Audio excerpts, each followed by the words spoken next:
આપ જોઈ રહ્યા છો ભારતીય જનસંદેશ સમાચાર. હું છું દિનેશ કુમાર બાબરિયા, ભાવનગર. નમસ્કાર દર્શક મિત્રો, નવા વિડીયો સાથે આપ સૌનું હાર્દિક સ્વાગત છે. હું છું સોલંકી દર્શના. પાલીતાણા તાલુકાના છાળિયા ખારાના નજીક રોડ પર આવેલ લીમડાવાળા મેલડીમાના મંદિરે અદ્ભુત સેવાકીય કાર્ય કરવામાં આવતા હોય છે. દર રવિવારે લીમડાવાળા મેલડી ગ્રુપ દ્વારા ગ્રુપના મેમ્બરો દ્વારા રાહદારીઓને ઊભા રાખીને પ્રસાદ વિતરણ કરવામાં આવતા હોય છે, જેમાં રોડ પર અવરજવર રાહદારીઓને સેવાકીય કામ કરતા હોય છે. આયોજક મિલનભાઈ રાઠોડ, વિક્રમભાઈ સોલંકી તેમજ ગ્રુપના સર્વ સભ્યો દ્વારા સેવાકીય કાર્ય કરવામાં આવે છે. તેમજ હાલ પક્ષીઓ માટે ચબૂતરો તેમજ પશુઓ માટે અવેડાની કામગીરી ચાલી રહી છે. બ્યુરો ચીફ દિનેશ કુમાર બાબરિયા ઘેટી સાથે રિપોર્ટર જીતેન્દ્ર સોલંકી, સિહોર. અહીંયા જે સેવા ભાવિકો કામ કરી રહ્યા છે એમની મુલાકાત કરવાની છે, એમને પૂછવાનું છે. આપનું નામ શું છે ભાઈ? લાલુભાઈ. તો લાલુભાઈ, તમે અહીંયા શું સેવાકીય કામ કરો છો? હું અહીંયા લીમડાવાળા મેરડીમાં સબૂતરો બનાવું છું અને એવા ટ્રસ્ટી મિલનભાઈ પાલીતાણાના ભરવાડ ભાઈઓ છે, તેમને ચૂકવામાં કામ રાખેલ છે અને માતાજીની એ લોકો સેવા કરે છે. એની પાસેથી મેં આ બાંધકામ રાખેલું છે. હું કોન્ટ્રાક્ટર છું, ગામ સાન ખાખરા. હા. અને આ બધા રેલ પર. બરાબર.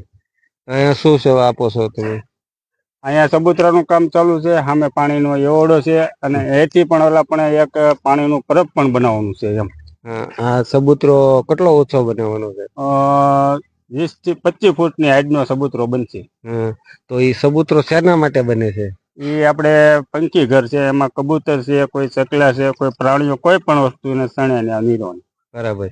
અને તમને પૂર્ણ વિશ્વાસ છે તમે સારું કામ કરશો એટલે તમને લાભ થાય છે ધર્મ કાર્ય કરવા માટે? પૂરેપૂરો વિશ્વાસ છે, માતાજીની શ્રદ્ધા છે અને અમારું કામ પણ મસ્ત થાય છે. બરાબર છે.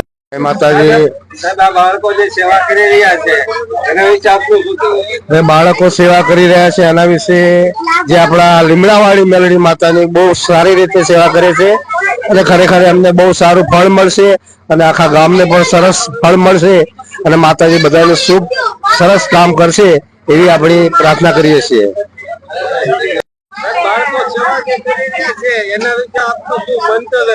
ના, સારી કામગીરી છે બાળકોની.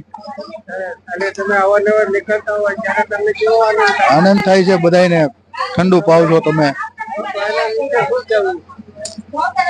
બધું હાલે રાખ્યા તમે. અમે તો રોજ અવારનવાર નીકળતા હોય, ઉભા જ રહેવી છે અહીંયા. સેવા સારી કરે છે બાળકો બધા.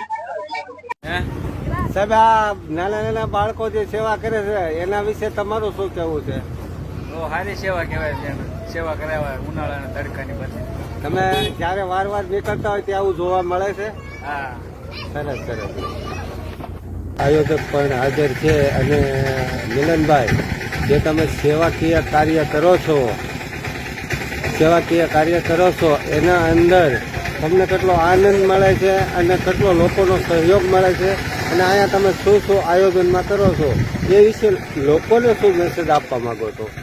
આપણે લીમડાવાળા મેલડીમાની ગ્રુપ અને મેલડીમાની કૃપાથી આયોજન કરવામાં આવે છે અને ઉનાળાના સમયમાં દરેક માણસો માટે ઠંડુ પીણું એટલે શરબતનું આયોજન કરવામાં આવે છે અને દર રવિવારે આજથી 8 મહિનાથી કન્ટિન્યુ પ્રસાદીનો લાભ દેવામાં આવે છે અને દરેક માણસને આનંદ અને ઉલ્લાસ થાય છે કે નાના સેવા હારામારી કરે છે અને દરેક માણસને આવી સેવા કરવી જોઈએ, કારણ કે આ વસ્તુ હારામારી છે અને માણસને સંતોષ થાય કે આજ અમે કરવી છે એ બેસ્ટ કરવી છે અને સારું કરવાનું. એક જીવ માટે આપણે કરવાનું છે, દરેક જીવ માટે કરવાનું. ને હું નથી પીવડાવતો, મારી મેલડીમાં પીવડાવે શરબત, હું પીવડાવું.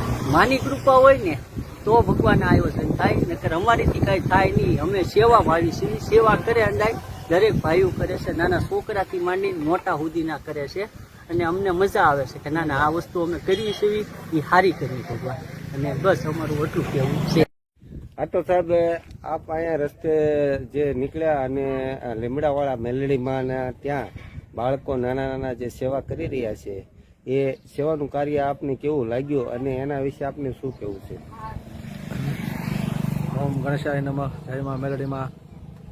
ખરેખર આ બાળકો નાના નાના ભૂલકાઓ જે અભ્યાસ કરે છે બરોબર, અને રવિવારના જે ગાળો છે એમાં માં ભગવતીના ચરણે આવીને શીશ નમાવીને ત્યારબાદ શરબત, પછી નાસ્તો વગેરે જે અહીંયા રાહદારીઓ નીકળતા હોય એમને આપે છે તડકામાં. એ સેવા કરે છે આ બાળકો. આ બાળકો અભ્યાસ સાથે એક સેવાનો જે ભાગ કહેવાય બરોબર અને ધાર્મિક અને આસ્થાને જોડાયેલો જે ભાગ છે એને સાર્થક કરે છે. આ બાળકો અહીંયા હડમતિયા ગામ હશે, કદાચ અહીંયા બાજુના જે ગામ હશે ત્યાંથી આવતા હશે, પણ ખરેખર હું ઘણા સમયથી આવું છું અને દર્શન કરતો હોઉં છું. આ બાળકોની બહુ સરાહનીય કામગીરી છે અને મા ભગવતીના આશીર્વાદથી આ બાળકો ભવિષ્યમાં આગળ વધે, બરોબર પ્રગતિ કરે, આવા નવા ધાર્મિક કાર્યો કરતા રહે અને આનાથી પ્રેરણા બીજા વાલીઓને મળે કે આપણા બાળકને કોઈ આસ્થા ધાર્મિક જગ્યાએ રવિવાર હોય કે રજાનો ગાળો હોય અને અભ્યાસ કરતા હોય તો કંઈક સેવા કરે, જેથી કરીને એક સેવાનો માહોલ ઊભો થાય, સાથોસાથ આત્મીયતા કેળવાય લોકો સાથે, બરોબર. એટલે આવું સહાયની કામગીરી આ લીમડાવાળા મેલડીમાં અહીંયા થાય છે. આવું કાર્ય બધા જ મંદિરમાં થાય ભવિષ્યમાં અને લોકો ખરેખર મંદિરમાં એકઠા થાય તો આપણું ભારત જે ભવ્ય કરવાના જે સંદેશો છે એ લોકો સુધી સારામાં સારો પહોંચે. નાના બાળકમાં એક સંસ્કાર અને એક સેવાની ભાવના પ્રગટે. હેલો ભાઈ, તો તમારું શું મંતવ્ય આપો છો તમે? હું અહીંયા 15-20 દિવસથી મારું કન્ફર્મ કામ સબૂતરાનું ચાલુ છે. હું કોન્ટ્રાક્ટર છું. એવું મિલનભાઈનું પણ અહીંયા કામ અને સેવા બહુ સરસ છે. કોઈ વટર માર્ગો નીકળ્યા હોય તો પાણી કે ચા અથવા શરબત ગમે ઉનાળો આલે છે તો સેવા પણ પૂરી આપે છે. અને કાંઈ પણ કામ હોય તો મિલનભાઈ ટૂંકમાં ગમે એ કામ થાય છે માતાજીના મંદિર બાબતે. તો બીજા પણ આયોજક આપની સાથે વિક્રમભાઈ છે. વિક્રમભાઈની પણ સેવા સારી છે. વિક્રમભાઈને પણ આપણે પૂછવું. વિક્રમભાઈ, આમાં તમારી સેવા કાર્યનું શું ફાળો છે? હું અહીંયા 1.5 થી 2 મહિનાથી સેવા કરવા આવું છું. બહુ આનંદ મળે છે. હું પરસેદી બેસું છું. અત્યારે ઉનાળાની સિઝન આવે છે. પરસેદી આપણે બનાવ્યું છે, શરબત બનાવ્યું છે. 5 જણા પીવે તો અમને ખુશી થાય છે અને આપણે કોઈ મૂલ્યમાં આપણે સેવા કરવા આવ્યું છે. કોઈ રીતનો આપણને આધાર બીજું કાંઈ છે નહીં. 5 જણા પીવે ટાટું થાય તો 5 જણા રાજી થઈને જાય, બસ આપણે બસ સેવા આપણે આવી, બીજું આપણે કાંઈ જોવે નહીં. આપણે અહીંયા સાફ સફાઈ આપણે કરીએ છીએ. કોઈ બધું વસ્તુ હોય વાળવા કાઢવાનું હોય તો મારવાનું હોય તો બધા મેં કરવી છે, સાફ કરવી છે. આપણે બીજું કાંઈ છે સેવા કરવાનું છે. અંદાજે રાહદારી કેટલા લોકો અહીં નીકળતા હશે અને કેટલું તમે શરબતનું વિતરણ કરતા હશો? ઓછામાં ઓછા 2500 થી 3000 માણસ શરબત પીને જાય છે અહીંયા. એમ કે છે બસ મજા આવી ગઈ, લો બસ આપણે બધા એટલું જોતું છે. આગળ મારું ફેમિલી જ બધું આવે છે. આ મારો દીકરો છે. હાજી. એ આખો દી આ મારો દીકરો છે. એ અહીંયા ગ્લાસ ધોવે છે. એ તો પણ નાનો છે પણ એ સેવા વતન આપે છે. મારા ઘરના છે અહીંયા બાળક બોલે છે એટલે ઉપરથી મારા ઘરના છે.